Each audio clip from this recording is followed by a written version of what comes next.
Okay, we're gonna do fall on your knees. Ready? 1, 2, ready, in. Oh, on your knees. Is breaking his microphone. I'm sure that sounded horrible.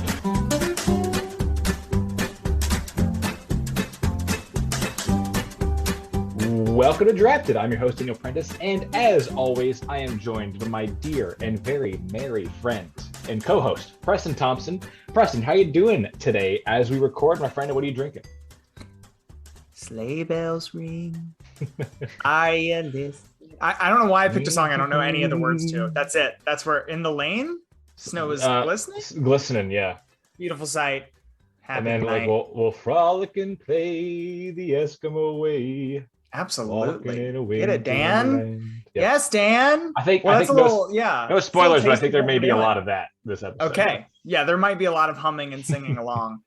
Mm-hmm. But I'm doing good, Dan. I'm drinking a very seasonal hot toddy. And no, you do not get to ask what's in it because I'm not putting myself in that situation this Christmas. Oh wait, no. I do. You said it's seasonal. I do kind of want to know what makes it a seasonal hot toddy. Do you have a seasonal variation? I just like drinking them in the winter. No, okay, no, none at all. I legit thought for half a second, should I stir this with a candy cane? Would that be any good at all? Probably not. So I didn't. Might not be bad.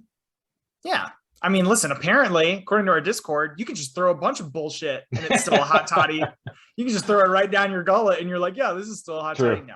Absolutely. True. Basically, all of the draft cord, aka the drafted Discord, is people when they spot hot toddies with weird ingredients in them, and then they DM me a bunch of hate mail.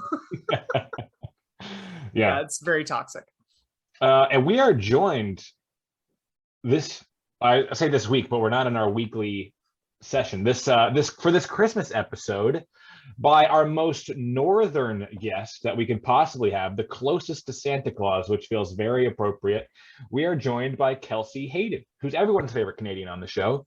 But Kelsey is actually joining us despite having COVID right now. So she is an actual trooper. Usually I would ask how are you doing?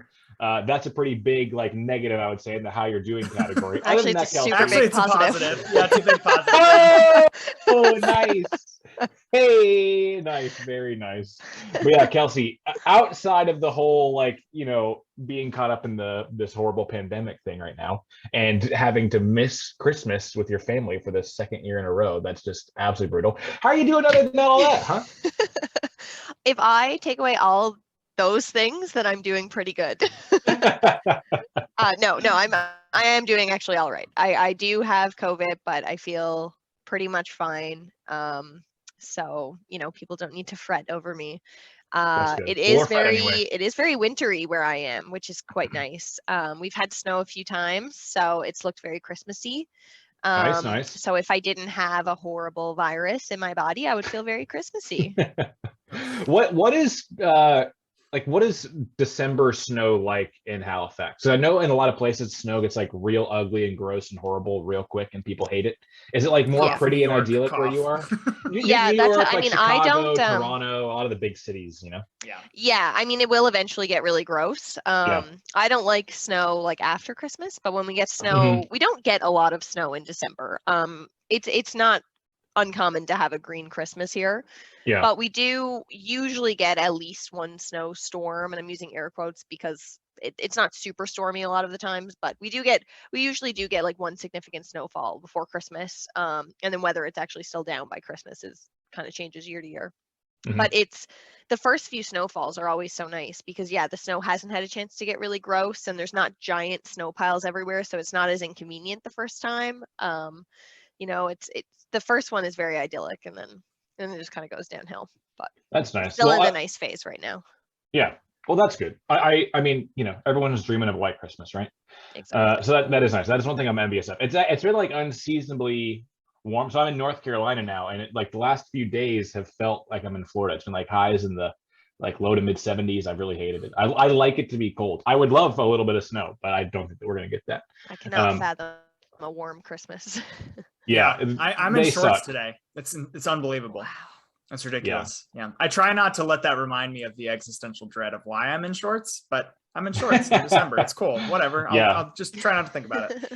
Yeah, the weather patterns in the US have been a little rough the last week or so. But we won't get bogged down in that. We'll try to keep things light and merry. So Kelsey, are you drinking anything? I can't imagine you are, other than maybe like Dayquil or something. I did actually take a shot of Dayquil like 15 minutes ago. So nice, very nice. Yeah, You're ready to go. I can't. Dayquil is normally horrible, but because I can't taste anything, it was actually it was totally fine. Yeah. So I I have was some just to the water next to me pills. because my throat's a little scratchy. But that's it. I normally I drink water for a lame reason. I think this week for the first time ever, I have a good reason. It's This justified. does seem like a cool opportunity to eat or drink stuff you usually hate, right? Yeah, Get it so out of actually, your pantry. Get all those so veggies in there. earlier today, my boyfriend and I did a fun, because he still has his taste. So we did a fun taste test where he just lined up everything, every drink we had, and I put on a blindfold to try to guess what they were. I got one out of 6 right.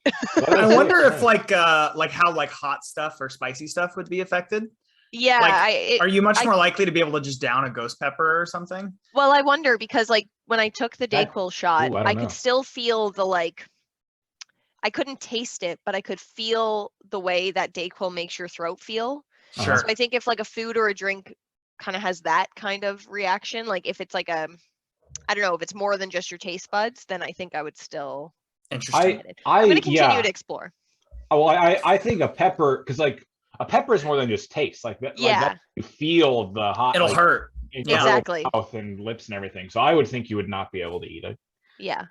We'll see. Probably comparable to like if your leg falls asleep and then you stuck it over a fire. Like you wouldn't be able to feel it, but you'd still get burnt pretty bad. Yeah. Okay, that makes sense. But yeah, Kelsey, you'll have to try and let us know. I will. Okay, I mean, this obviously is our Christmas episode. Last year, we drafted Christmas movies for our holiday viewing. But Preston, what are we drafting this year for our Christmas special?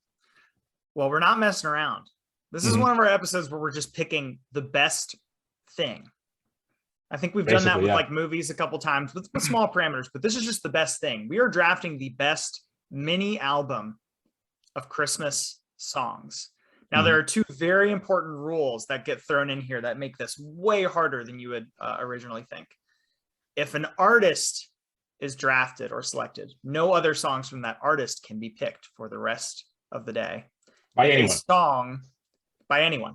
If a song gets drafted, no other covers or iterations of that song can get picked for the rest of the day. There may be like some like tiny exceptions to that, but I doubt it. So that is what we're dealing with. And I thought with those rules, it was going to be really hard to come up with a board of like 16 or 18 for me to choose from.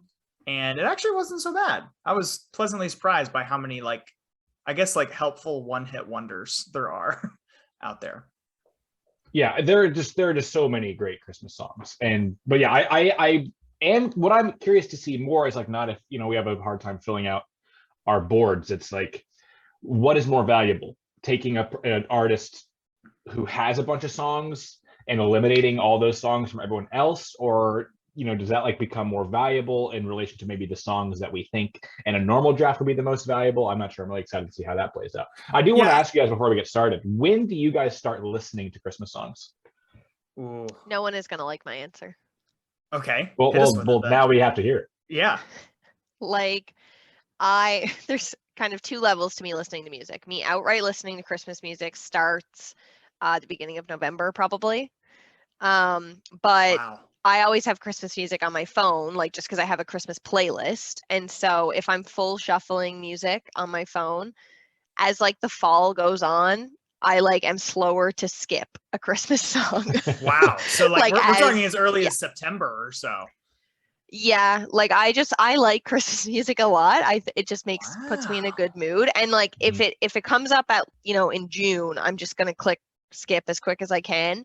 But yeah, the urgency with me clicking skip gets really, really slow. And then I just fully dive in November. Wow. I usually wait as long as I possibly can. And it usually ends up happening around the Sunday after Thanksgiving, which I understand is like not that long. But I'm like Kelsey, I really love Christmas music. It's always the same song every year that I listen to first because it puts me like immediately in the right headspace. I'm not going to spoil what it is because it may or may not come up. But I try and like concentrate it, and then like the day after Christmas, I'm over it. It's out of there. If I go to somebody's house for like a New Year's party and they still have their tree up, it just makes me angry. Like I want it to immediately end. I don't really know why, but like I like to very tightly define the period and then move on from it immediately. Yeah, for me, it starts immediately after Thanksgiving, pretty much. I think, and like, I think, the rash judgment is to say Kelsey's a crazy person for starting in November, but I think it's fair as a Canadian because for Americans, our Thanksgiving is basically what starts Christmas. I was going to say that Totally it is different. You know what I mean? Because like, there's nothing after like Halloween. Christmas is next. Mm-hmm. Right. No, that makes total sense. So I think that's valid. It's still earlier than I would go, I think. But in my family, we always like traditionally have gotten our Christmas tree the day after Thanksgiving. And of course, we get the Christmas, like we start playing the Christmas music when we're decorating the tree and all that. And then we keep for us. Yeah, we keep all of our Christmas decorations up until the new year. So once December is over, that's when we switch. But okay, I feel like we're all clear on the rules, right? I forgot to say our draft order. I forgot to tell our draftees before right now, so everyone's learning at the same time, except me, obviously. Preston will have the first pick, and then Kelsey number 2, and then I will have the third pick, and then as always, snake-style draft. So reverse order on the even round. So Preston looks distressed. I do. I don't want the first pick number 1.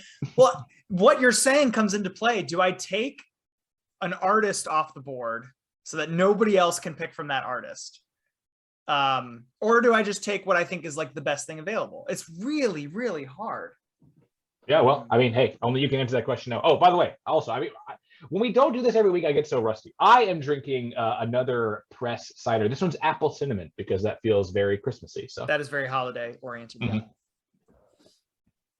Yeah, Preston, why don't you get us started here with the first pick of the Christmas song draft?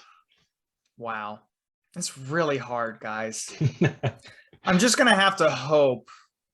I think I know the direction that Daniel's going to go in this draft. If he doesn't play strategically and instead just picks like some of his favorite stuff. I have a good sense of that. Obviously, I've got no sense of what Kelsey is going for. There's probably some weird Canadian stuff that's going to come up. It's going to totally mess with my board. Yeah, Canadians famous for having all their own music that Americans have never heard. Yeah, absolutely. Yeah, I don't know what this American music is you're talking about. Yeah, I just figured, you guys are like 50 years behind us and you're still listening to like big band or something. Okay, so I think I'm just going to take the best available, even though this song I don't think makes my top 5. And that is All I Want for Christmas Is You, Mariah Carey. I feel like if we're making an album here, which isn't really explicitly what we're doing, but if we were making an album and then we were getting royalties off that album, I am immediately a hard position to catch. That song makes so much money. It is played so much in every store all the time. Like, I feel like this is a nice, it feels right for it to be a 1A. Can I be honest, free of judgment here with you guys? No. I'm probably going to agree with you. So go ahead. This is a great song. Okay, don't get me wrong. This is a great song. It's very obvious why it's so popular. But I think I've gotten to the point where I'm a little over it. I'm so over it. I think it's gotten to the point where it has reached overplay, oversaturation, and now I'd never go out of my way to listen to it. Oftentimes I'll like change the station when it comes on. It just has become too much, too ubiquitous, I think, for me. So over it too, but I feel like I still think it's a great pick as a first pick. Yeah, I think it's a great pick. I definitely don't go out of my way to listen to it. Yeah, for sure. Yeah. I do think it's like objectively a good pick because people freaking love this song, and I understand why. Like, it's a great song every time. It like fire without fail. It fires me up for Christmas. This I like want to not like it as much as I like it, but it's because I don't like Mariah Carey. But that's harsh. Yeah. But it's so good. Yeah. I mean, it's great. It's great. I'm actually really disappointed. I was happy that Preston got the first pick because I just assumed he would mess it up. No, I mean, listen. Like, the problem is like all of the stuff that comes after this list, at least in the first 6 or 7 spots, I like better. I just think there's a really good chance all of those are kind of in the same place for the 3 of us. So at least a couple of them will be left by the time we get back to me. So this was the one that I knew would not make it back to me. No chance. Yeah. I mean, Kelsey for sure would have taken it number 2, even though I don't love it. I think you just have to take it first because I think so many people are going to be like, oh, which person has All I Want for Christmas for You or All I Want for Christmas Is You. I'm voting for that one. Before we move on, though, I would like to say that Preston said the big band is what Canada would be listening to 50 years ago. 50 years ago is 1970, my friend. Yes, I know. Listen, my brain perpetually thinks it's like 2004 all the time. Mm-hmm. I just can't. If I'm doing simple math for stuff, I'm like, oh, Lion King only came out, what, like 11 years ago? No. So my brain just can't catch up to the fact that we're closer to 2040 than we are 2000. Yeah, it's true. And wild. On that note, Kelsey, why don't you take it away here with the number 2 pick of the Christmas song draft? Yeah, I think it's really hard, actually, because of the rule where you can't take any other songs by the artist once they're taken. Mm-hmm. I'm trying to be like a little strategic, and the 2 songs I'm debating between are both, like, I would say pretty iconic Christmas songs. So I don't think I'm just trying to figure out, I guess once they're off the table anyways. All right. I'm just going to go with my gut. I'm going to say that my first pick and the number 2 overall is going to be White Christmas by Bing Crosby. Ooh. So what was the other Bing Crosby song you were debating? Well, no. So that's the funny thing. I wasn't even debating another Bing Crosby song. I was debating another person entirely, trying to think if I think that Prentice will take them. Gotcha. Before it gets back to me Okay. again. Well, then I won't make you spoil that. But no, this seems also like a classic, makes sense, and takes Bing Crosby off the board. So that's helpful. Yeah. And so actually part of my thinking, I would have picked this song very high anyways, because it is a classic. But last week, actually, I was setting up some Christmas trivia for a potluck I was going to, not the potluck that gave me COVID, but a different potluck.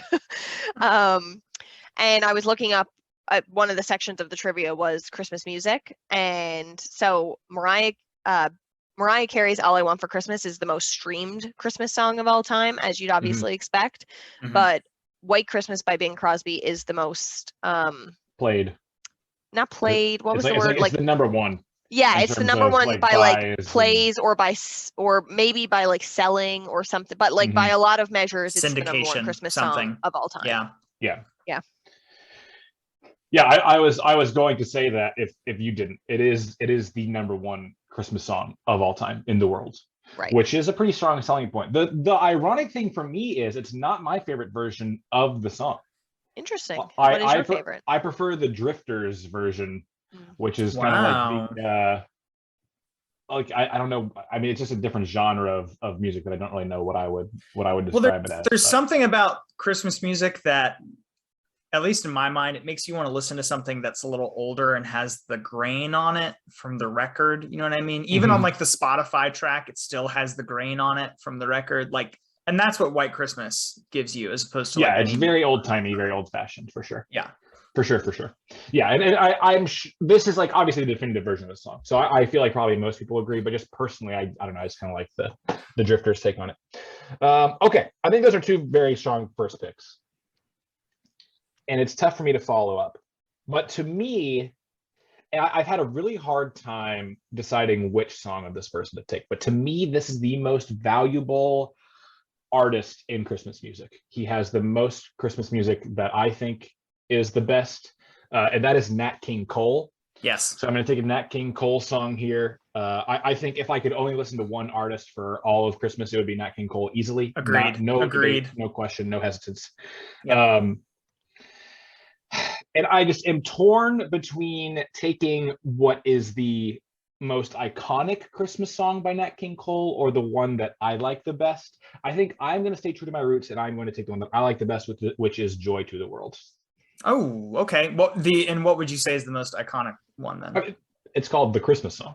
Yes, I would have taken the Christmas song here. It also happens to be my favorite, and this is the one that I was considering taking number 1 overall instead of Mariah Carey, just because I thought it would be cool to take Nat King Cole off the board. But I knew that wasn't going to make it back to me. But man, what a bummer! And yes, like basically invented Christmas music, like at least most of it. Nat King Cole did, or at least popularized most of it. So he was kind of part of that era. Like a lot of those guys in the 50s, I think, kind of all came up. But yeah, I mean, like there was no one that was more prolific in making Christmas bangers than Nat King Cole. Yes, totally agree.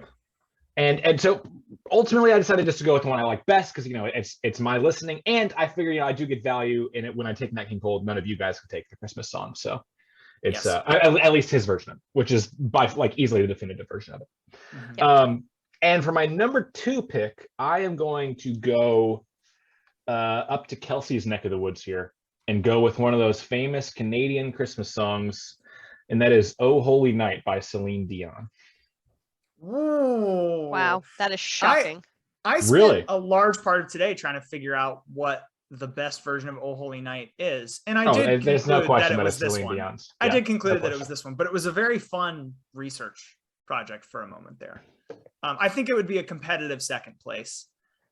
Weird choice would be Martina McBride has a really good one, but I don't think it's as good as Celine Dion. So I mean, come on. I think like if you're just like pure musical genius, I feel like this is the best Christmas song. It's unbelievable. It gives me goosebumps literally every single time I listen to it. It's mind blowing. It's like it's one of the best, just the best samples of human singing in history. It's incredible. yeah, it's really good.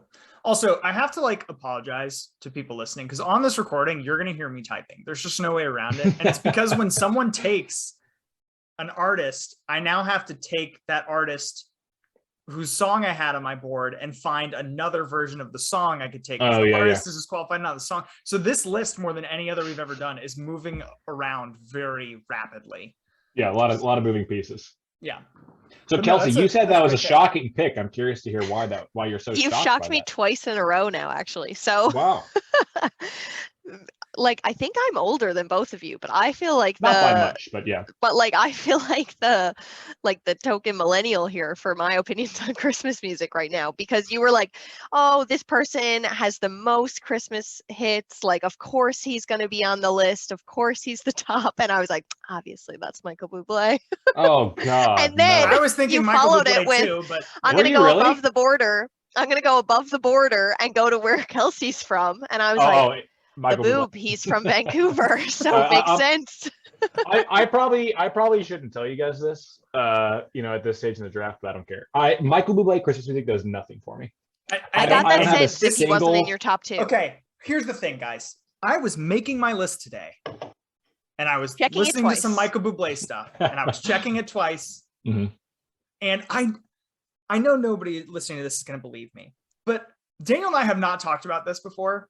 But I knew I was going to come on here and he was going to talk shit about Michael Bublé. I knew it was going to happen. I was preparing for it, and I was like, I'm going to put some Michael Bublé songs down. And I was like, Daniel seems like the kind of guy that we're going to start recording and he's going to be like, yeah, I'm not picking a Michael Bublé song because I don't like it. And I'm like, I can't believe this is actually true. I thought it was so absurd that I wasn't going to bring it up. Here's the thing about Michael Bublé. Who doesn't like I Michael also Bublé? knew that was going to happen. Here's the thing about Michael Bublé.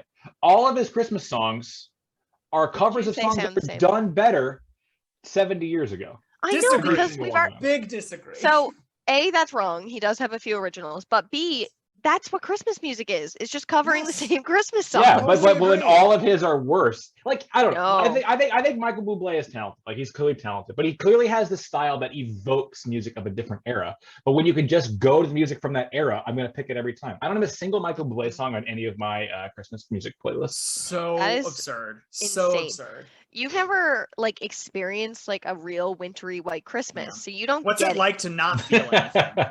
What's it like I feel to not plenty. feel? What's it like I to just be said you? I just said Celine Dion gives me goosebumps every single time I listen So to her. okay, Kelsey, we do have to consider this could just be like trying to throw us off the scent, and he wants a Michael Bublé as a No. whole to Michael No, Bublé is about to be taken. Let me. No, tell I you. guarantee you I will not take a single Michael. I would not take a. You could give me This is 50 crazy. picks, and I would not take a Michael Bublé song. Like That's I'm the one with unbelievable. COVID, and yet you have no taste. What? Like it's. Nice, that was good. Kelsey on fire right now with the Absolutely. puns, the checking it twice with Preston's music list as well was really good. Look, I've been locked in a house for a week, saving up all my best material. We appreciate that. So, without further ado, I'm taking "It's Beginning to Look a Lot Like Christmas" by Michael Bublé. That, as was aforementioned, is the first song I listen to every year to kick off the Christmas season It's because so- it is the first song on his album. So I just Oh, listen to yeah. the album front to back. Yes, of course. I was actually listening to Christmas music today. I mean, just normally, but then also for this. And I was actually thinking like the first like 10 seconds of a Christmas song, more than a regular song, really matter for me to get like really excited about it. And I do find any of the songs I'm picking are like the second I turn on the song, I'm like immediately yes, like I'm in the Christmas spirit. And this is one of those songs, just like Preston said. I just turn on the album, ready to roll. The boob sings me into Christmas spirit. Do people call him the boob? That's the second time you've called him that. Yeah, this is the first I've heard it. So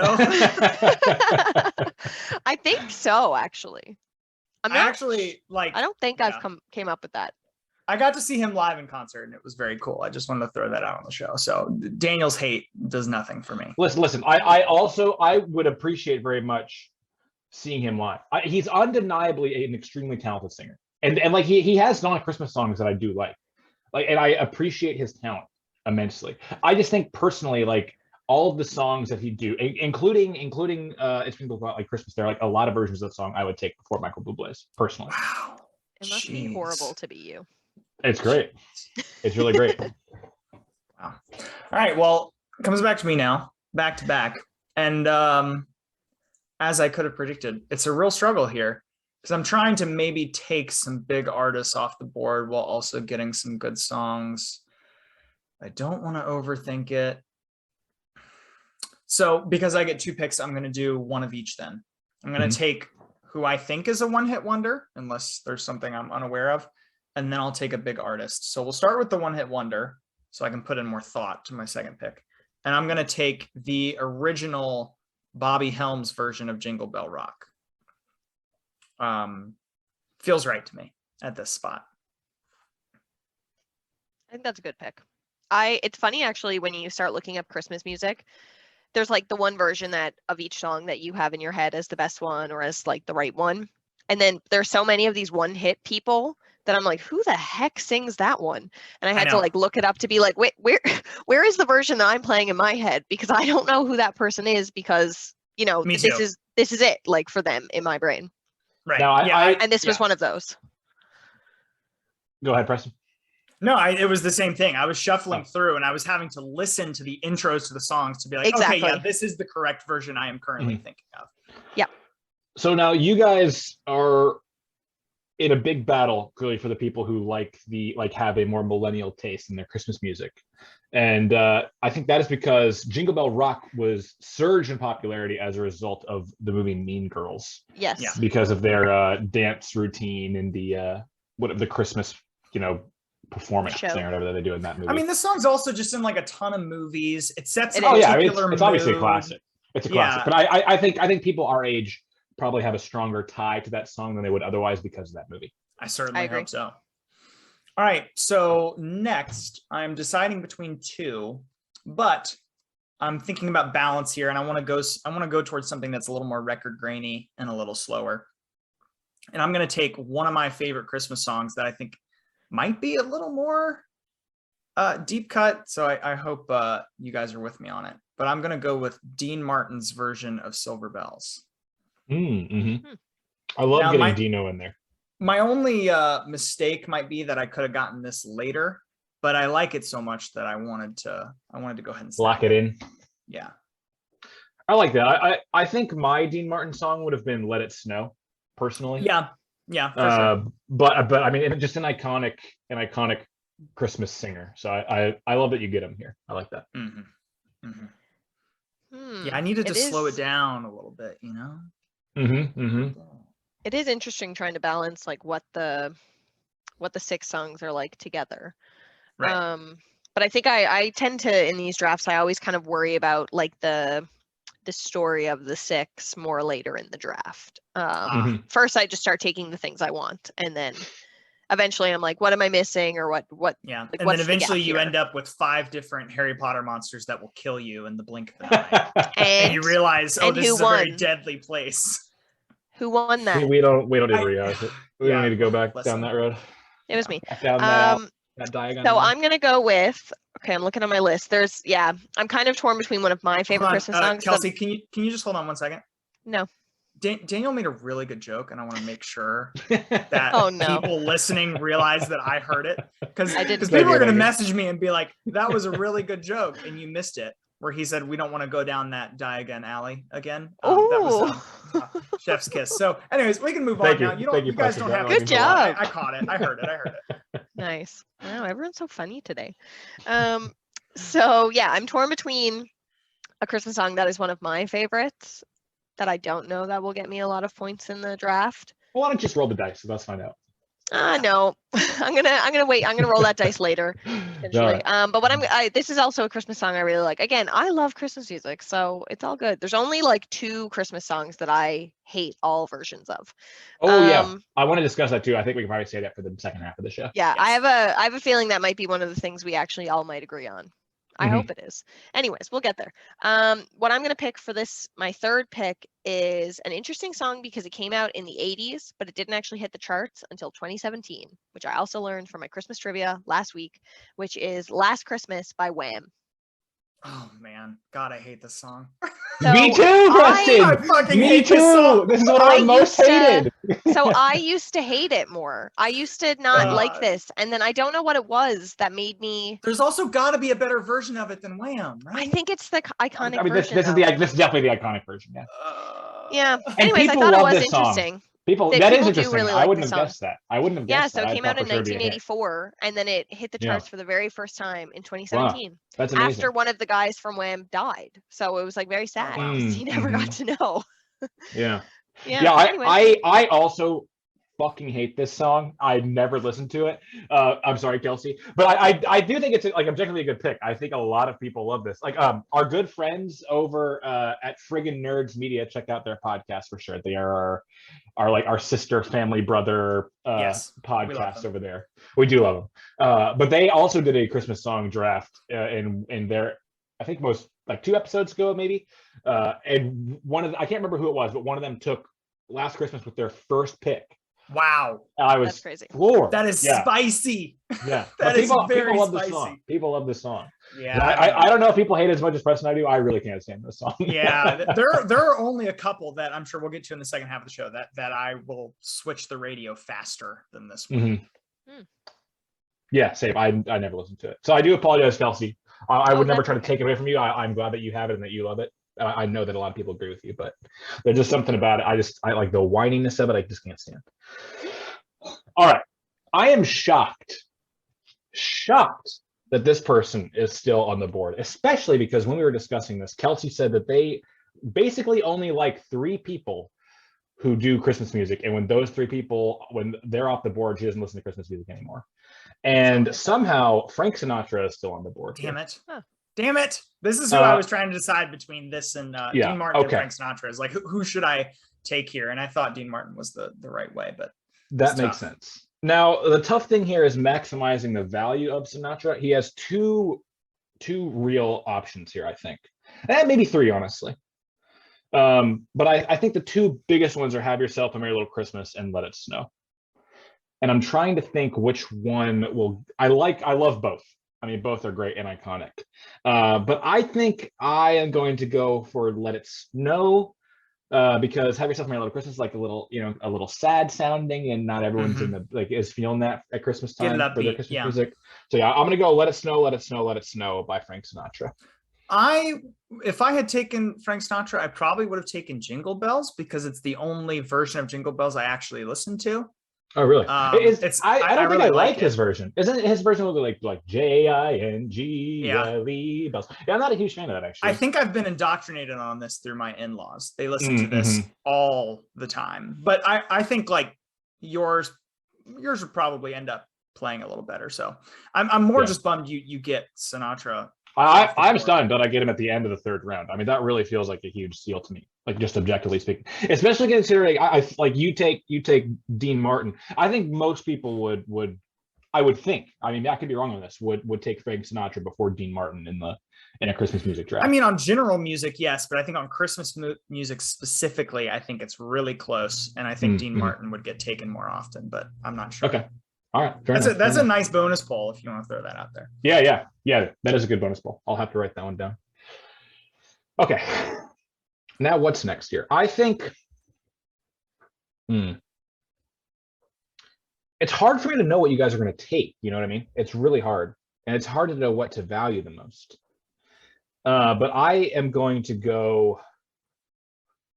I feel like this is a classic. I generally don't. This seems like a song maybe that could be polarizing. I generally don't know, but I love it. I think it's a great message. You know, I love all Christmas music. I mean, obviously there's something I don't like, but like I am an atheist, like a pretty devout atheist, I like to say. How does that work? Yeah, it's just, you know, it's a joke. It's a pun. Okay, sorry. But just a pretty intensely atheistic, I would say. But I still love all the Jesus music. Like I still love it for Christmas. But this one kind of goes the total opposite direction. And that is Happy Xmas War is Over by John Lennon. Wow. I think that's a good pick. Can I be honest with you, Dan? I'm really sorry about this, but this is on my do not listen to list for. Really? Yes. Yeah, see, I thought this might be the case. I could see why that would be. I think, generously, I would say it's very divisive. I don't know a lot of people who listen to this one. Well, it's because you live in Georgia, my friend. This is true. We love war. We don't want it to be over. We're titans of industry down here. We build those tanks, baby. Roll them out. Let's go. I think it's a good pick. Thank you. I don't think it's anyone's favorite Christmas song, but I think it's a generally liked song, and I think it's the best one you've picked so far. Wow, that's shocking. That's shocking. I know my uncle. I'm pretty sure it's my uncle's favorite song because he's obsessed with the Beatles. I was immediately going to say. I was immediately going to say in our second half that Joy to the World was the worst pick of the draft, but now I'm having to debate between these two. Really? Well, yeah, because getting Nat King Cole is epic and fantastic and great. You did great there. I just think there are probably 5 or 6 other ones I would have taken before. Joy to the World is the second most listened Nat King Cole song on Spotify. That's nuts to me. That's crazy. Is that really? Okay, maybe I'm in the minority there then. I'd have a hard time listening to Daniel's Christmas playlist. All right, I'm not going for Kelsey's vote here, though. Kelsey always votes for herself, so it's a lost cause to try to get her vote. True. All right, so it's my 4th pick already, eh? So yeah, now I'm gonna pick the song that I really like that I actually don't know how other people feel about this song at all. And this is one of those the artist is not a one-hit wonder, but they are a one-hit wonder in terms of Christmas music. It is Fairy Tale of New York by the Pogues. Whoa. Never even heard of this. You guys are on the B-sides now. You are way in the deep cuts. No, so to me, this is like... You can't call Happy Xmas War is Over a deep cut. Yeah. It's not a deep cut, but it's not on my list. Just a small artist named John Lennon who put that one together. Yeah, just this little never heard of him. I don't think artist. That's interesting. Really. So you guys, so that's so interesting because I knew that Fairy Tale of New York was not going to be like an incredibly popular one, but I don't think I've ever heard I feel like I hear it on like every... I don't think it's unusual. This is the fabled Canadian song that Preston was talking about. Now I got to listen to it. It's true. So. I've legitimately never heard this before. I'm gonna go and guess. I would imagine our listeners have never heard this before. Yeah, sounds like it. Wow. Did I put a little clip in? I'll put a little clip in during the edit. How about that? It has crazy lyrics. Undreamed about you. Got on a lucky one. Came in late 10 to 1. I've got a feeling this year's for making you. So happy Christmas. Okay, I'll put a little clip in here. I mean, I'm familiar with the Pogues. So I think it'll be familiar when you hear it, but I could be wrong. I mean, I just listened to it. I've definitely never heard it. I don't think. It does have 257 million listens on Spotify. Wow, that's something. Yeah, I've never heard it either. I'm excited. But yeah, I've definitely never heard that. But fascinating. Wow. Okay. Well, I guess I could have taken that. At the end, a couple rounds later. Yeah. All right. Well, that means there's like 1,000 different directions that I could go in here. I still have like 15 songs on my board here. And how I'm balancing this is I have kind of one newer and 2 older. Although I would argue Jingle Bell Rock is like somewhere in the middle, even though it may have been released older, like stylistically, it's somewhere in the middle. So I don't really know where to go here. I'd say go with the most obscure pick you have left. Oh, okay. That's a great idea. Let me do that. I'm gonna take one of the better pop Christmas songs that's out there. And I'm gonna take Santa Claus is Coming to Town by Jackson 5. Mm-hmm. I feel like this is a classic. Another one that's like in a bunch of movies. Sets the Christmas tone. It's the one you hear in the mall, you know? Mm-hmm. And I feel like I'm very mall right Christmassy. The mall Macy's is absolutely buying my album over y'all. Like, let's be honest here. That's true. That is true. Yeah, I strongly debated taking Jackson 5, especially they have a few really good Christmas songs. They do, yeah. That you taking them wipes them off the board. This is a good pick. I would like to throw out as an honorable mention for Santa Claus is Coming to Town. I really like the Bruce Springsteen version. Yeah, it's pretty good. And also like a pretty alternative take on a Christmas song, which is fun. But yeah, I just kind of hate Bruce Springsteen deep into my core, so I was never going to do that. Yikes! Yeah. We won't go down that road. Not in this episode anyway. But yeah, I think most people would say that the Jackson 5 version is the best version. So I really like this pick a lot. Okay, and now I'm really struggling. Again, I have like a plethora of options here, but I'd like to, because I have some pop music, I'd like to go for something that's more classic. Let me look through. And I think this is pick number 5 for me. I think this might be the spot to take a little bit of a risk, because some of my favorites I know are going to make it back for 6. I don't think you guys are going to pick those. So I think this is the spot to take a little bit of a risk. I think I'm going to go. Oh God, this feels bad because I know you two are probably not going to like it. I'm going to take the original version of Santa Baby by Eartha Kitt. Oh, it's a great song. Feels like a classic to me. It feels like that is at the top of one of the worst songs of all time. You got to be kidding me, Kelsey. I'm shitting you not. I'm looking at my sheet. Most hated Santa Baby. No. Why? Specifically that version, but every version since. No, Kelsey's wrong on this. Kelsey's wrong about this. Gross. It's a great song. Listen, it's funny. Listen, it's if you make the assumption that Santa is the husband, that is dressed up as Santa for the kids, right? Like that's how you're supposed to listen to the song, right, Dan? No, Eartha Kitt just wants to bone Santa, dude. No. And good for her. Okay, then I take it back. I don't want to pick this thing. Too bad. You took it. Come on. This song is amazing, okay? No, I like it a lot. So. Amazing. Again, it feels like a classic to me. It's a classic. Yeah, it's definitely a classic. I don't think I would have taken it. It's like it's not anywhere close to like my top 6 favorite. Bad things songs. Can be classics. But I but I always appreciate it. I think it makes me laugh every time. It's funny. And Eartha Kitt's a fucking legend, so. Yes. It makes you laugh every time. Yeah, I mean, like I see. What is your bar for humor? I don't laugh out loud. Well, hey, I have to practice laughing at everything because I have to do a podcast with you clowns all the time. Wow. Jeez, guys, we're just throwing punches today. What the hell's going on? Well, Kelsey got me in hospital when she attacked Eartha Kitt, who is an absolute legend. I never argued about Eartha Kitt as a human.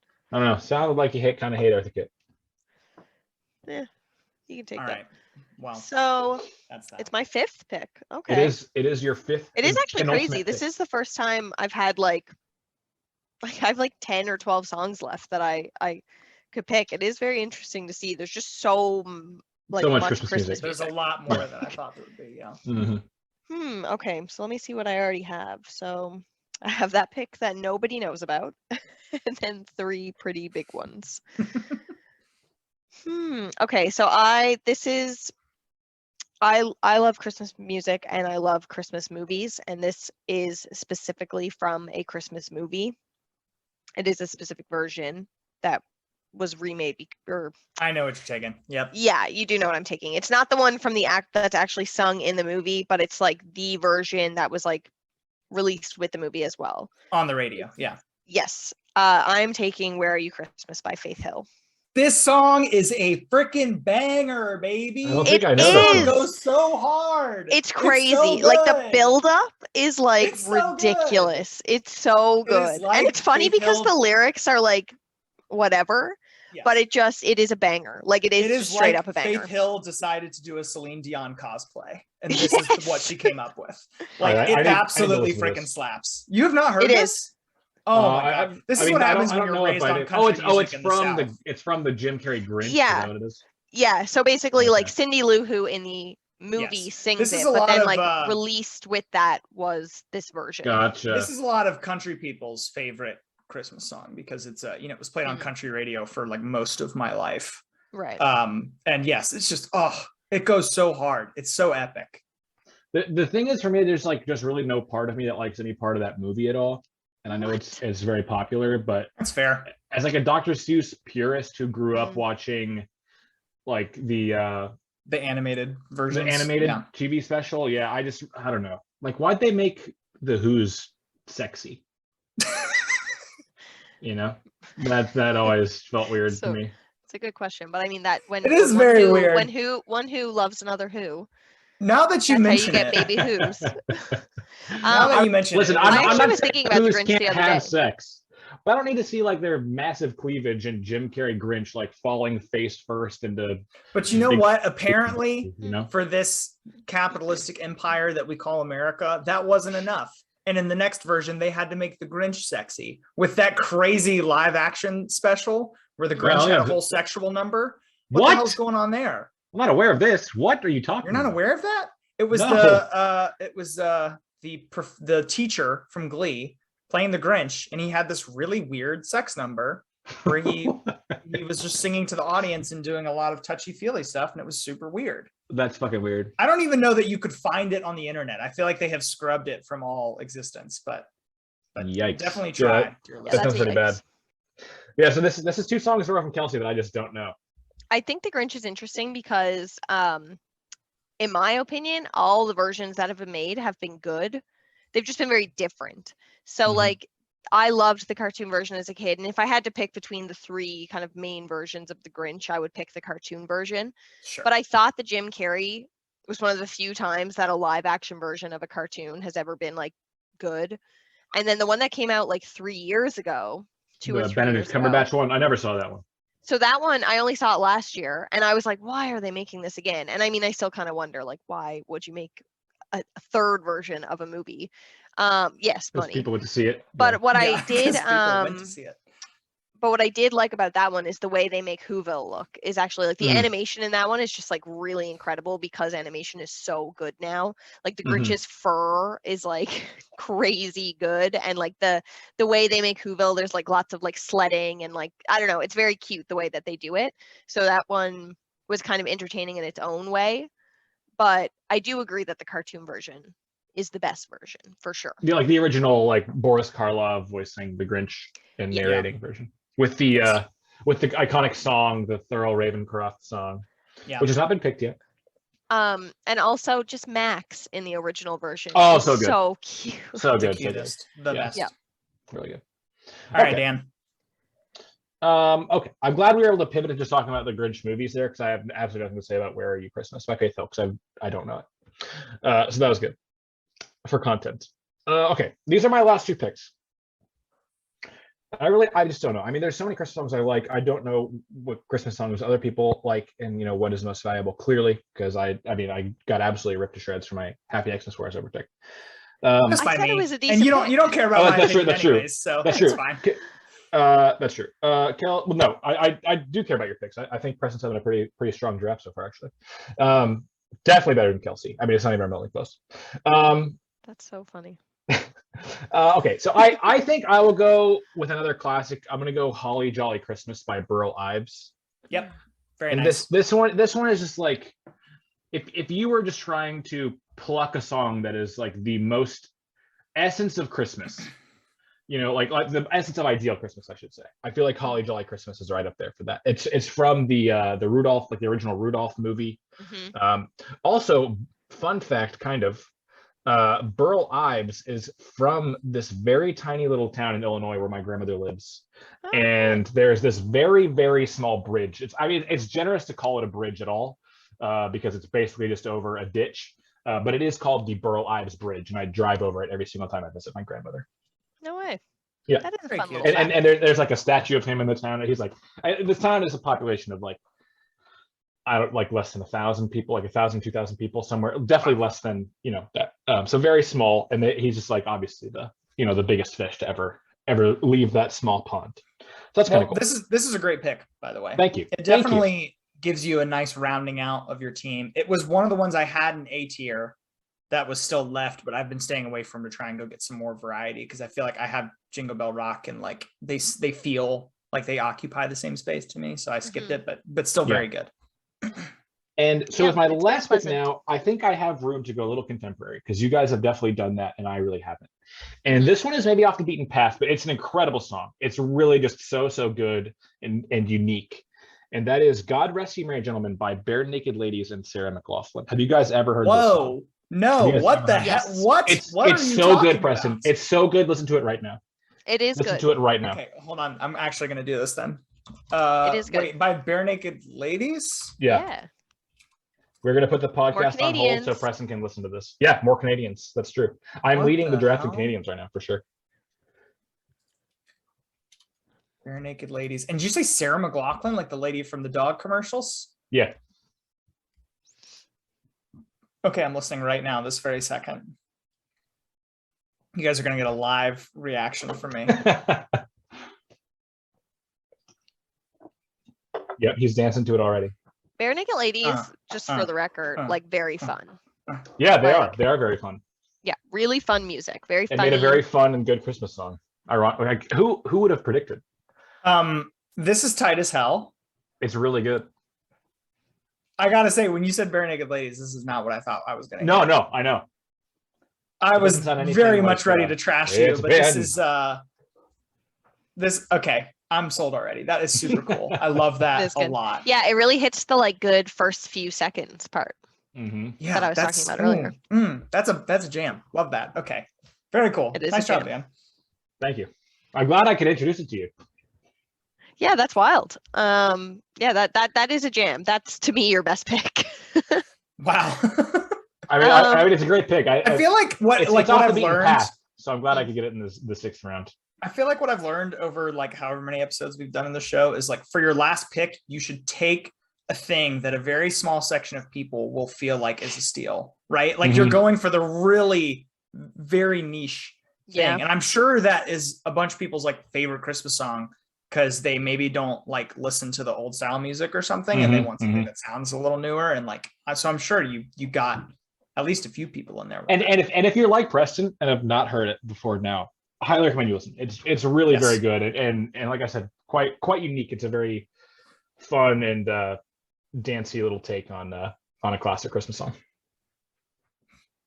Yeah, I would agree. And I'm going to actually just go with more of a classic Christmas song, I would say, for my last pick, because I feel like I don't really have like, yes, White Christmas is obviously like the most classic Christmas song you could argue, or like very, very much in that realm, but I haven't really taken a lot since then. So I'm really torn between two, but I'm going to go with my gut. I'm going to go with Rockin' Around the Christmas Tree by Brenda Lee. Yep. Mm-hmm. Yep. I really think one. that's a nice, it's a very pleasant Christmas song. It's very like, got a good amount of upbeatness.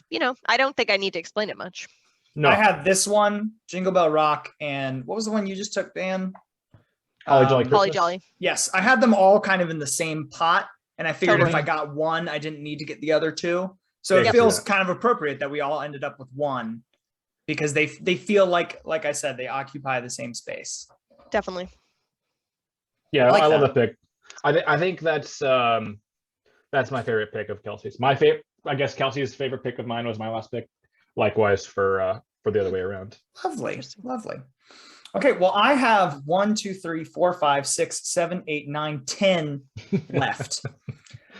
So we're gonna clearly have a long second section where I make an entire B-side to this album. But I'm gonna take one that I think is a good strategy for the last round pick, like I just described. I'm gonna take the original Thurl Ravenscroft version of You're a Mean One, Mr. Grinch. Oh, there you go. Feels like a classic. Feels like a lot of people our age would listen to this to really put them in the spirit. And it's certainly very different than everything else I've got on the list. So I like it. Mhm. I mean, it's a classic. I didn't have it on my list. I mean, it's great. I like it when I hear it, but it's not really one that I ever go out of my way to listen to, you know? Yeah, that's how I feel. Like I don't have anything like bad about it, but out of Mhm. context of the movie, it's not like Really? as Okay. good. See, this is one that if I For me. go to like a party is played a lot. Mm-hmm. And I feel like Yeah, it's a good I can party see song that. because everybody knows the stink, stink, stunk part or whatever, and everybody just Mhm. shouts that out. And Yeah. it's great. It's like a great Mhm. moment. You got a very I mean, wholesome it's parties. fun. It's a very fun song. I go to parties where I get COVID. Can I just say the party that I'm referencing where that happened, was 2016. So Right. I don't go to a lot of parties. The last party Preston ever went to. It's kind of true. Hasn't been invited since. Very sad. Didn't even party at his own wedding. It was sad. He was in the corner while the rest of us got drunk. Saying and stink, stink, stunk. All right. Well, that is the final pick of the Christmas song draft. A lot of interesting picks. Mhm. And that leaves the teams as follows. Preston has All I Want for You, or All I had to All I want for you is Christmas. I had to like shorthand all the writing because the titles and the artists have taken a lot of space on my little notebook. So yeah, I apologize for that. All I Want for Christmas Is You by Mariah Carey, Jingle Bell Rock by Bobby Helms, Silver Bells by Dino, Santa Claus is Coming to Town by Jackson 5, Santa Baby by Eartha Kitt, and You're a Mean One, Mr. Grinch by Thurl Ravenscroft. Incredible team.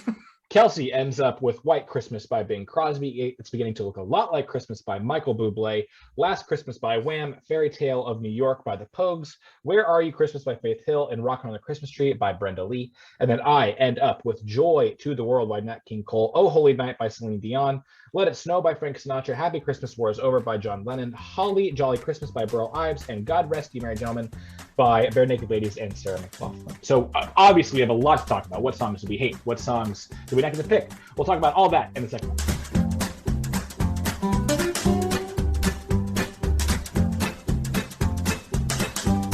Okay, we are back, and we have a lot of contenders, as evidenced by some discussion we had in the first half of the show. What was the worst pick of the draft? I mentioned it already, but like I feel like taking Nat King Cole and getting Joy to the World is weird. But as you said, you've got evidence for that maybe being the right choice. I think the only way you could really go better is if you take the obvious, the Christmas song, which by did the debate. way, it's like criminal that no version of that was taken. It's ridiculous to me. Yeah, it's my favorite Christmas song, but I didn't know that. Oh, really? Taking it was worth it to take it at its like second best version or third best version. Right. You know what I mean? Mm-hmm. It just didn't feel worth it. Christmas song. I mean, obviously, I would have taken it if it was. I think it's because I play it on the piano every year for my family. That's why it's my favorite Christmas song. Yeah. Mm-hmm, mm-hmm. If not that, then it's definitely the John Lennon one, just because I actively dislike that song. Yeah, terrible. Fair. I think Santa Baby was the worst song. You've got to be kidding me. Get out of here. I just like it was fifth. It was like almost last, and I still think it should have just never been taken. Oh my God. I can't stand You're that talking song. about it like it's Baby It's Cold Outside, which all of us very gratefully actively avoided. I would much rather listen to Baby It's Cold Outside. No, horrible Kelsey, lyrics what are in. You doing? I don't what care. What are you doing? I'll listen to those horribly suggestive, disgusting lyrics before I listen to Santa Baby, which is also horribly suggestive, disgusting lyrics. I mean, I still like Baby. Santa Baby's suggestive in like a very cute way. It's not fair. No, it's not. It's trying to be cute.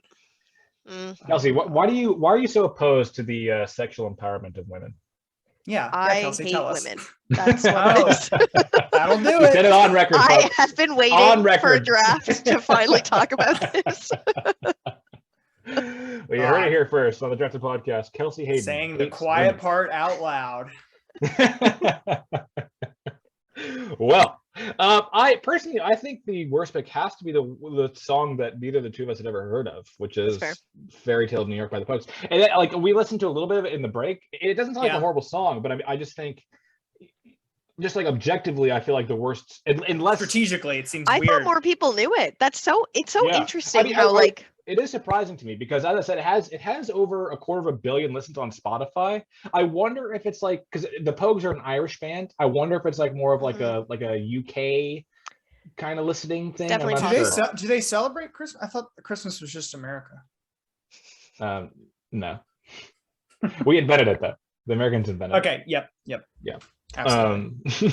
Yeah, I just thought everybody knew that song. Honestly, that's Yeah. actually very funny. It's yeah. not often that like I mean, cultural when you blind guys spot, brought I me think, on maybe. for the when you brought me on for the American Candy draft, that felt like Yeah. you were really trying to skewer me. We're trying to get ourselves an easy dub on that Yeah. one. But it's not often that like my Canadianness or my Newfoundlandedness Mhm. gives me like a really specific like outlook that isn't accurate. But anyways, here Yeah. it is. And hey, I mean, let us know if Preston and I are the blind ones here, which Yeah. I do think is maybe possible considering it has so many listens. I mean, I really don't know. Yeah. So hit us up For on sure. Twitter at DraftedPod, or let us know in the Discord if like literally everyone but me and Preston know Fairy Tale of New York by the Pogues. Mhm.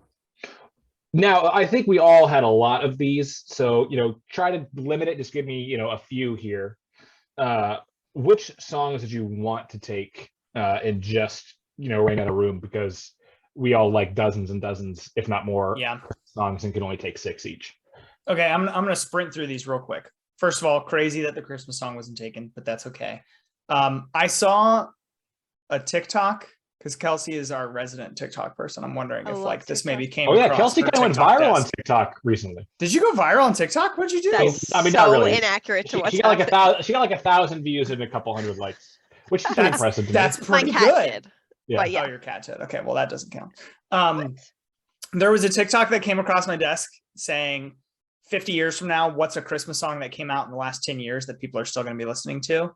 And the only correct answer I saw was Underneath the Tree by Kelly Clarkson. That song is an absolute jam. I listen to it Banger. every year. It's really good. Banger. And I think it's like an instant classic. I do think people are still going to be listening to that however long from now. Other ones that I listen to every year, the Nutcracker Suite cover by the Brian Setzer Orchestra, which is particularly an Elf, is so unbelievably good. If you haven't heard it, you have to go listen to it. I just knew nobody was really going to know what I was talking about, so I've reserved it for being mentioned here. And then the original Frosty the Snowman felt like maybe could have been taken. That's Jimmy Durante. I feel like I think my favorite version of Frosty Snowman is the Ella Fitzgerald version. That's fair. It's like really that jazzy and work. really good and fun. I like hers a lot. That would work. For me, so this I didn't take it because I felt like it was too off the beaten path. But honestly, Ho Ho Ho and a Bottle of Rum by Jimmy Buffett is maybe like top 3 Christmas songs for me. Wow. It's really I need good. to add that to my list. I feel like I'd like it a I don't lot, think but I've I've ever probably heard only that. heard it like once. It's great. I really like it. It's so catchy. I need some more so parrot head people in my life. Are you a parrot head, Dan? Definitely not. Definitely I need not. some more I parrot mean, head you know, people. there are some Jimmy Buffett songs that I like, but I definitely am not a parrot head. No. Okay. And then like another one which I really love is I Heard the Bells by Harry Belafonte, which is a beautiful song, but quite sad sounding. And I didn't really want to, like, I already had Happy Xmas War is Over, and I didn't want to load up on, especially, and I felt like that one was maybe be a little lesser known as well, so I didn't want to risk it for that. But really just a beautiful song that is one of my personal favorites. My turn? Yeah. So yeah, I have a long list of things that I could have picked, but kind of a more popular-ish ones that I considered would be Wonderful Christmas Time by Paul McCartney. I just find that one it's not my favorite Christmas song ever, but I it's a good little bop in the background. One of my least hates the favorite Beatles. That's what it comes down to. I like the Beatles just fine. Preston Their hates Christmas music is so absurd. I also considered It's the Most Wonderful Time of the Year, the version by Andy Williams. That's definitely an pretty absolute iconic classic, yeah, for sure. And then this one is for sure because of my Newfoundlandness. But this is my favorite Christmas song of all time. I just wouldn't pick it because I just know nobody would know it. But Daniel, you'll know the artist. Carry Me Home by Hey Rosetta. Nope. You know the song Harriet by Hey Rosetta.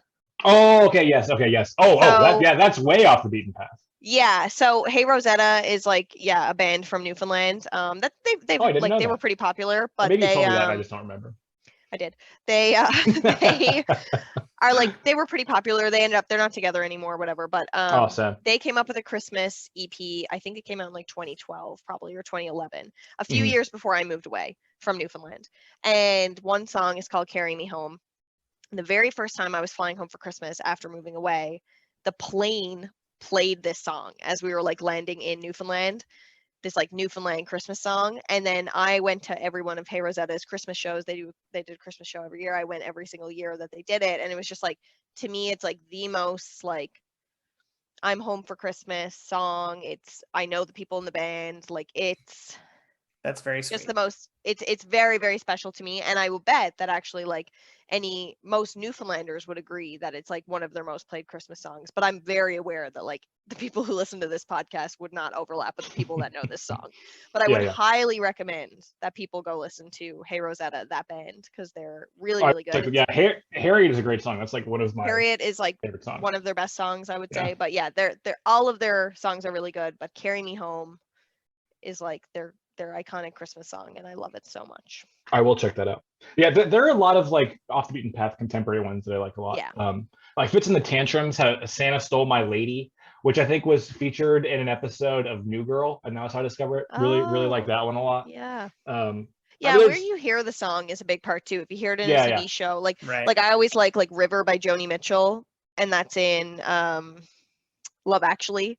And yeah, like it really is like, I find Christmas music just as much as any other music, I suppose. It's very situational of like where you heard the song first or what you were feeling when you heard that song. Because there's some songs that are like not sad songs, but if I heard them when I was sad, then to me they're a sad song and things like that. Yeah. No, I totally get that. Another classic that didn't get picked was Winter Wonderland. Yeah. I mean, so many versions of that song too that could have been chosen. I think that one I just kind of forgot about, if I'm being honest. We touched on this a little bit, but this is a bonus second half question. What are the most hated Christmas songs? I ironically, and I'm glad this happened, but we drafted some of each other's. So yeah, what are some others that we didn't get to discuss? Did I draft the song Blue Christmas? Blue Christmas? Really? Yeah, it like doesn't do it for me. I can see both sides of the coin on that one. I mean, I don't really have any strong feelings over it, but I can see why people would not like it for sure. There's a very popular Beach Boys Christmas song that I'm forgetting the name to because I've tried to shove it. Is it the Little Saint Nick? Yes. Yeah. Little Saint Nick. Get the hell out of here. No, hatred. Yeah, I kind of dislike all of the Beach Boys Christmas songs, I think. Yes. They're not a Christmas group. No. It's not a territory you should have tried to occupy, Beach Boys. What are you doing? It is interesting. It seems like at some point in all artists' careers, they try Christmas music, and very few of them really succeed. Yeah. Well, so I had 3 on my absolutely hate list. One was the Beach Boys song, and then the other 2 were the Beatles ones that you guys have mentioned, and Daniel picked one of them. So I don't know why. Again, I just can't do it. Preston hates the Beatles.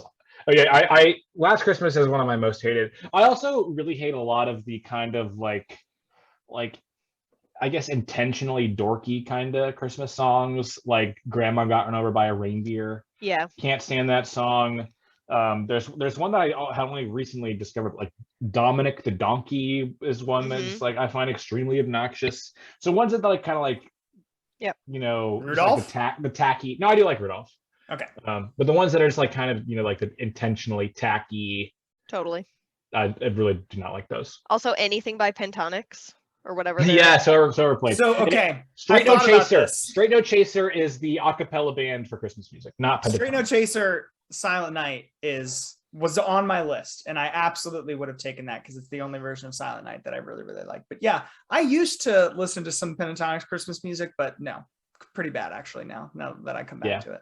It's just so like grotesquely poppy and over. Yeah. Yes, the only one I like is O Come Emmanuel, and again is the only version of that song that is on my Christmas playlist, but that's on there for me. Is there anything else we need to go over? I mean, they're just. I feel like we could be here for hours talking about Christmas songs we didn't take that are good. Definitely. You know what we should do? We should make a drafted Christmas playlist with all the songs drafted and discussed here on Spotify. We can put it in our Discord. Love that I'll work on just that. Have to skip like 7 of them, but yeah. I know, me too. It actually would not be a great playlist for me. Fairy Tale of New York by the Pogues. We'll skip that one. All the Michael Buble stuff. Obviously, we'll skip. It'll be good. You're wrong about that one. Sorry. Yeah, I think you're so objectively wrong. He is the king of Christmas. Come on. He's not the king of Christmas. I want to differentiate myself from Kelsey here. Nat King Cole is not. Yes. Nat King Cole. Yes, it's The Michael actual King Bublé. of Christmas. It's in his Nope. name. Nat King Nope, Cole even- Nat King of sprinted Christmas so Cole. Michael Bublé could walk. Absolutely. Nat King Nope. Cole flew around the earth, so So Michael Bublé could get up out crawl of at a bed in the snail's morning. pace. Yeah, I mean, come on, Nat King Cole is the actual king of Christmas music. You can love Michael Bublé more, but like just objectively speaking, Nat King Cole is the most iconic Christmas artist. I just feel like that just is just true. But anyway, that leads me to my final question. I feel like we're all, I mean, it's inevitable. We're all picking our own lists here, right? So I feel like I actually have good evidence to do so, though. Yeah. I mean, listen. This happens a lot when we're drafting from things that there's so many good options. I mean, we like I said, we could draft, 20, 30 songs each and all still feel really good about our lists, right? So who is your second place then? Because I think we're all probably picking ourselves. Who is your number 2? Well, I just want to start by saying I feel like I had a really good draft here. And I'm You did usually pretty the good. first one to abandon my own team and pick somebody else. But I feel like I had a really solid performance this week. Yeah, you did. You did good. If I had to pick somebody else, I don't know, man. You have Nat King Cole, but you don't have like one of my actual I love to listen to Nat King Cole songs. I don't know how you don't love to listen to Joy to the World, to be honest with you. I think it brings up some of my earlier Christian trauma that I want to avoid. But I feel like even of the Christian songs, Joy to the World is pretty tame in terms of Christian imagery. Fair. Yeah, Mary, Did You Know? Oh, that's on a lot of my family's list. I think I'm gonna go Kelsey. Wow. Thank you. Even though it has Wham, you're forced to listen to Wham. You can't skip over. I forgot that it had Wham. I'm gonna go with Too Daniel. late. In fact, Too actually, late. so here's the thing. Both you and Daniel added songs I had never heard before, and the one, and I listened to them both over the break, and the one This is bullshit. Daniel added is better, I think. So I'm going with Hell yeah. I'm going with Daniel. I'll take it. Whatever. You were his second choice, so. Hey, Wow. all that matters is the final definitive last choice. I so. seem to be his first choice to come onto the podcast, and that's all that matters to me. That's true. Week after week.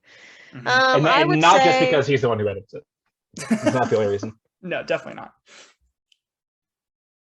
I would say that sorry, I'm laughing because I just got a text saying that you're COVID positive, and I'm like, I know. Anyways, Thank you. but I want to say, so I got tested after Thanksgiving because I had a pretty bad cold, and I just want to make sure that I didn't think it was COVID, but I just want to make sure because the times we live in. And they called me like 2 days after, and then like a week later, I got my results in the mail. What? In case you didn't get them.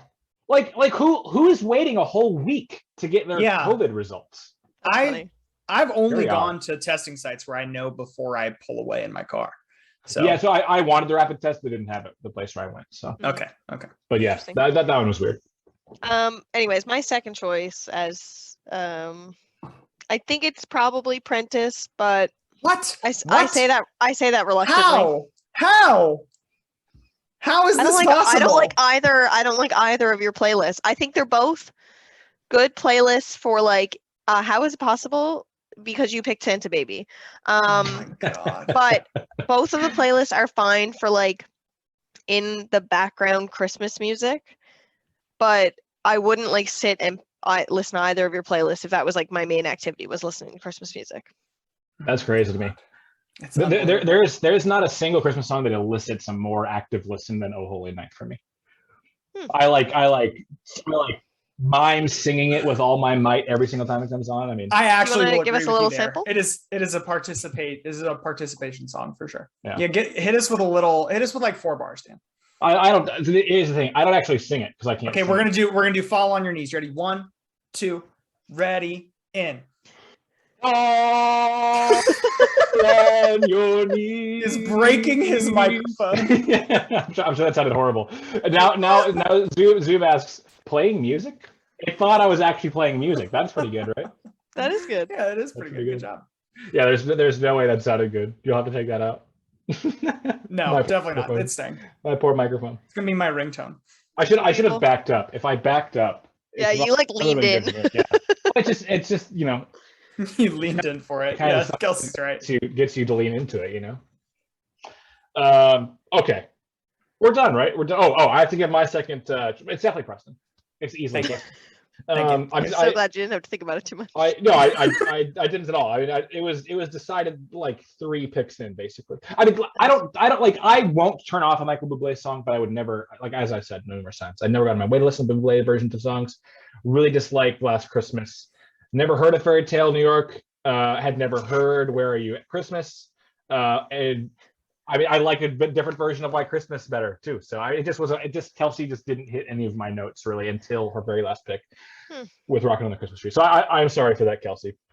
I'm sure you get plenty of votes because I know I'm in the minority on Michael Bublé. All right, people, you can spare me the hate because I know I'm wrong. Okay, now I want you to give him the hate anyways. I want you to make sure he knows. No hate. Now, if you agree with me, reach out and then make me feel better about myself. But I will default to people assuming people disagree with me on that, and that's fine. I'm fine being right and everyone else being wrong. Anyway, that's the end of the show. We have done it.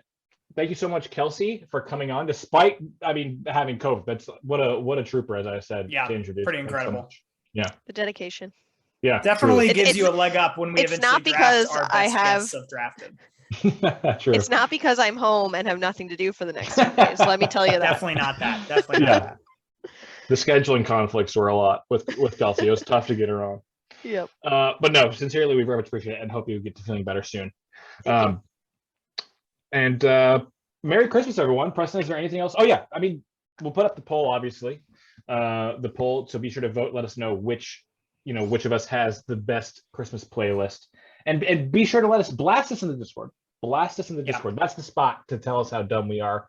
Don't do it on Twitter. It's not because like Preston doesn't ever check the notifications on Twitter. Are you even logged in on the Twitter, Preston? I don't know. I don't think so. I don't think so, actually. And for me, it's not my primary account, so like I'll miss notifications for days at a time. So join in the Discord. We'll both always see the Discord stuff. Absolutely. Yeah, thanks so much. Thanks everybody for listening this year. It's our last episode of the year, and our last episode, I guess, before our 3rd season. All right, Holy Daniel, we should have a conversation real quick. Okay. Do we really want to do this a 3rd time? We should really think about what this has turned into, and if we really want to do it a 3rd time. We'll have to see what kind of Patreon support we get. Oh, wow. Okay. I like that. Yeah. And I will say, if you want to sign up for the Patreon, you will not be charged until we come back with episodes. I accidentally did. You have to turn them off every month. So I did miss a month in our off season. But yeah, I will not turn them back on until probably after March. If we do the bracket specials again. But yeah, I mean, let us know, if you guys are still hungry for more drafted, because it is a lot of work. We love doing it, but it's a lot of work. And we ask a lot of our guests coming on and spending probably 2 hours of like their weekend, a lot of time with us for no monetary or really any kind of compensation whatsoever, other than like trying to plug their stuff. Other than we make their lives actively better by being in them. Yeah. Other than that, that's part, a stretch. Yeah. Which reminds me, Kelsey, is there anything you want to plug? Do you want to share that TikTok with everyone? No. Definitely not. No, don't search me. Don't find me. Yeah, okay. Fair enough. Just accept my voice, and that's it. All right, cool. We can do that. But yeah, Merry Christmas, you guys. Thanks so much for listening to Draft this year. It's really been a very fun year. I think better than season 1, in my opinion. It was a lot of fun. And we'll talk to you guys when we talk to you guys next year. Bye. Happy holidays.